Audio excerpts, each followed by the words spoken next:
Hi friends, welcome to my channel. 11th Maths basic algebra exercise 2.11 second sum தான் பார்க்க போறோம். Evaluate 256 the whole power minus 1 by 2 அதுக்கும் power minus 1 by 4 அதுக்கு power 3 அந்த மாதிரி கொடுத்திருக்காங்க. First என்ன பண்ண போறோம் அப்படினா 256 வச்சிட்டு இது ரெண்டும் வந்து பவர் இதுக்கு பவர் இருக்கு. இப்படி இருந்தா நம்ம இது ரெண்டையும் மல்டிப்ளைல எழுதுவோம். அப்படிதானே?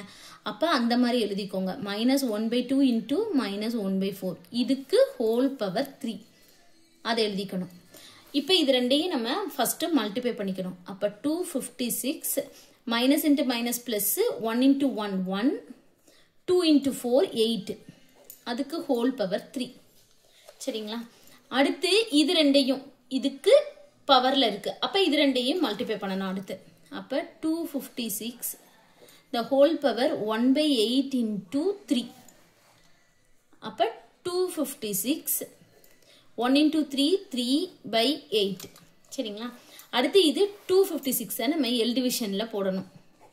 first 2 ஆல போடுங்க. 1 2 8. இங்க வந்து 2 2s are 4 remaining 1 இருக்கும் 16 மாறும். அப்ப 8. சரிங்களா?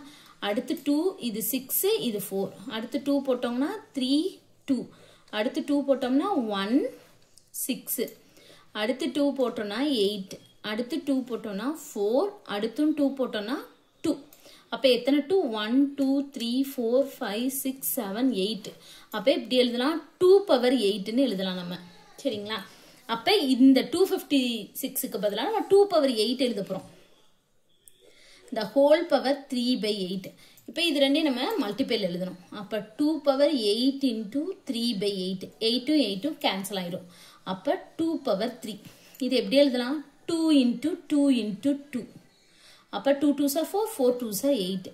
அப்ப இதோட ஆன்சர் வந்து என்னது 8. அவ்வளவுதான் இந்த சம் கண்டுபிடிச்சோம். Thank you.